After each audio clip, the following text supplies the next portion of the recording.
এইরকম একটা প্রশ্নের অপেক্ষায় আমরা ছিলাম। আমরা এর জাতীয় গুরুত্ব সবাই অনুধাবন করেছি, এই জন্য সবাইকে ধন্যবাদ। কিছুদিন যাবৎ আমরা সবাই লক্ষ্য করছি বাংলাদেশের সরকারের প্রধান, তার স্ত্রী, তার কন্যা, আমারও আছে, আমারও স্ত্রী পুত্র কন্যাকে দিয়েছে, অনেকেরই গুরুত্বপূর্ণ রাজনৈতিক ব্যক্তিত্ব এবং সমাজের গুরুত্বপূর্ণ ব্যক্তি তাদের পরিবারের সদস্যদের নিয়ে অথবা রাজনৈতিকভাবে প্রতিপক্ষ বিবেচনায় যে সমস্ত কন্টেন্ট সামাজিক যোগাযোগ মাধ্যমে ভার্চুয়াল মিডিয়ায় প্রকাশিত হচ্ছে স্বাধীনতার নামে এবং মত প্রকাশের স্বাধীনতার নামে, সেটা আসলেই মত প্রকাশের স্বাধীনতা কিনা সেটা পুনরায় সংজ্ঞায়িত করা দরকার। আমরা সেজন্য এই সামাজিক যোগাযোগ মাধ্যম বা যেটাতে আইনি ভাষায় আমরা বলছি cyber space, which includes everything, social communication media, virtual media সহ সব কিছু ইনক্লুড করা হবে এবং এই সংজ্ঞাগুলো নতুনভাবে সংজ্ঞায়িত হচ্ছে। এবং আজকে সকালেই এই বিষয়ে আমি একটা আইনি সংস্কার করার জন্য ড্রাফটে হাত দিয়েছি। তা আমি জানতাম না আজকে এই কোয়েশ্চেনটা এখানে আসবে, এবং এটা মন্ত্রণালয় হিসেবে তথ্য মন্ত্রণালয়ের বিষয় যেহেতু কোরিলেটেড, আর এখানে সংসদের একটা বিধি মোতাবেক কেউ না থাকলে আমার জবাব দেওয়ার একটা বিধান আছে, সেই জন্য মাননীয় চিফ হুইপ একটা চিঠি আপনাদের দিয়ে রাখছে। ওই হিসাবে বলছি, উদ্দেশ্য ও কারণ সম্বলিত প্যারার মধ্যে আমরা যেটা ড্রাফট করার চিন্তা করছি খসড়া, তার মধ্যে আমি শুধু কয়েকটা লাইন পড়ি। সাইবার স্পেসে গুজব, অপতথ্যের ক্রমবর্ধমান বিস্তার, কৃত্রিম বুদ্ধিমত্তা অর্থাৎ আর্টিফিশিয়াল ইন্টেলিজেন্স ব্যবহার করে বিভ্রান্তিকর, অপমানকর, বিরক্তিকর ও মানহানিকর কন্টেন্ট তৈরি এবং প্রচারের প্রবণতা, সামাজিক যোগাযোগ মাধ্যমে ক্ষতিকর কন্টেন্ট দ্রুত অপসারণের প্রয়োজনীয়তা এবং আন্তর্জাতিক প্রযুক্তি ফর্মসমূহের সাথে অধিকতর কার্যকর সমন্বয়ের জন্য সাইবার সুরক্ষা আইনের একটা সংশোধনী আনতে হবে। সেটা সাইবার সুরক্ষা আইন 2026 নামে আমরা অবহিত করব। এর কতিপয় বিধান সংশোধন আমরা করব। তার মধ্যে এই যে গুজব, অপতথ্য, মানহানি, এরগুলো নতুন করে সংজ্ঞায়িত করা হবে। এছাড়া সাইবার স্পেসে এরূপ কন্টেন্টের প্রচার প্রতিরোধের জন্য একটা নতুন ধারার শাস্তির বিধান এখানে আনা হবে।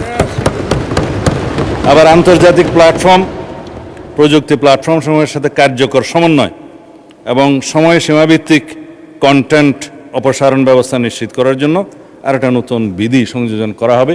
কারণ এখন আমরা রিকোয়েস্ট করি, হয়তো 6 মাস পরে সেটা অপসারণ করে নাও করতে পারে, সেজন্য এটা আনা।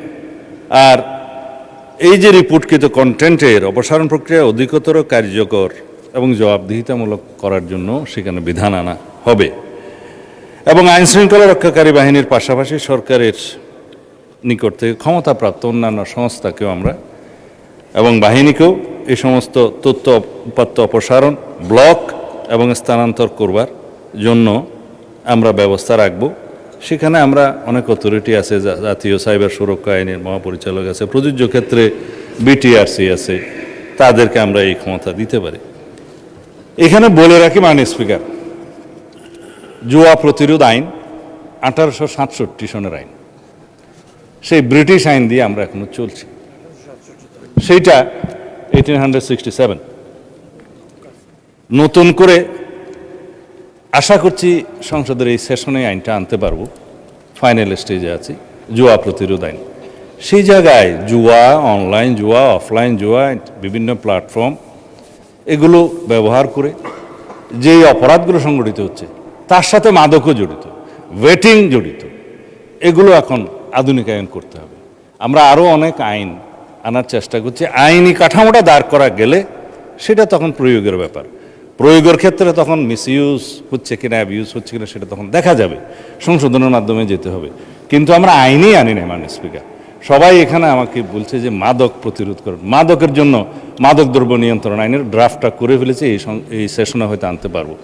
সেখানে মাদক দ্রব্য নিয়ন্ত্রণ আইনের মধ্যে যারা মাদকের জন্য অপারেশন করতে যায়, মাদক ধরতে যায়, তাদের কোনো অস্ত্র নাই মাননীয় স্পিকার। অথচ যারা ড্রাগ ডিলার, ব্যবসায়ী, তারা তাদেরকে অত্যাধুনিক অস্ত্রসজ্জিত হয়ে আক্রমণ করে। তারা কোর্টে মামলা দায়ের করে, কিন্তু পাশাপাশি পুলিশও মামলা দায়ের করে, অন্য কোনো অথরিটিও মামলা দায়ের করে। এখন মাদকদ্রব্য নিয়ন্ত্রণ অধিদপ্তরের কাছে তেমন ল্যাবরেটরির সুবিধা নেই এবং তাদের ট্রেনিংয়ের সুবিধা নেই, তাদের অস্ত্র ব্যবহার আমরা করতে দিতে পারি না। অধিকন্তু কিছু কিছু বিষয় আছে, আমার ডগ স্কোয়াড দরকার। যদি ডগ স্কোয়াড দিয়ে মাদক নিয়ন্ত্রণ করা যায়, শনাক্ত করা যায়, সেটা হচ্ছে উত্তম। কিন্তু সেই ডগ স্কোয়াড আমরা দুই একটা বাহিনীর কাছে আছে, যেমন পুলিশেরও একটা ডগ স্কোয়াড আছে, র্যাবের আছে, তারপরে অন্যান্য জায়গার আছে, এগুলো বলবো না, ডিফেন্স ফোর্সের আছে। কিন্তু মাদকদ্রব্য নিয়ন্ত্রণ যখন রিকুইজিশন দেবে, তারা আসবে, করবে, সেই আইনি ব্যবস্থাও নাই। সেই জন্য এখানে একটা ডগ স্কোয়াডের ব্যবস্থা করতে হবে। মোটামুটি মাদকের বিরুদ্ধে আমরা যে ফাইটটা করব, সেটা আইনি সুরক্ষার মাধ্যমে, আইনি ব্যবস্থার মাধ্যমে, এবং মাদকদ্রব্য নিয়ন্ত্রণ অধিদপ্তরকে একটা স্বয়ং সম্পূর্ণ অর্গানাইজেশন করার জন্য সেই আইনি প্রস্তাবগুলো আনবো মাননীয় স্পিকার। এইভাবে আমরা সামাজিক যে অনাচার, অপকালচার শুরু হয়েছে, সেখান থেকে নিষ্কৃতি পেতে পারবো। সেই জন্য আমরা আগেই বলেছি, এই জাতীয় সংসদের কাছে এই জাতি নতুন জনপ্রত্যাশা অনুযায়ী অনেক কিছু আশা করে। ইনশাআল্লাহ আমাদের কেবল 3 মাস গেছে, আপনারা আরেকটু সময় দেন, দেখবেন ইনশাআল্লাহ আমরা আইনগতভাবে আমাদের কাঠামোগুলো শক্তিশালী করে এই জাতীয় প্রত্যাশা, এই সমস্ত অনাচার, সেই অপরাধ, এগুলো সব কিছুকে আমরা প্রতিরোধ করতে সক্ষম হব। ধন্যবাদ মাননীয় সদস্যকে এই প্রশ্ন উত্থাপন করার জন্য। ধন্যবাদ।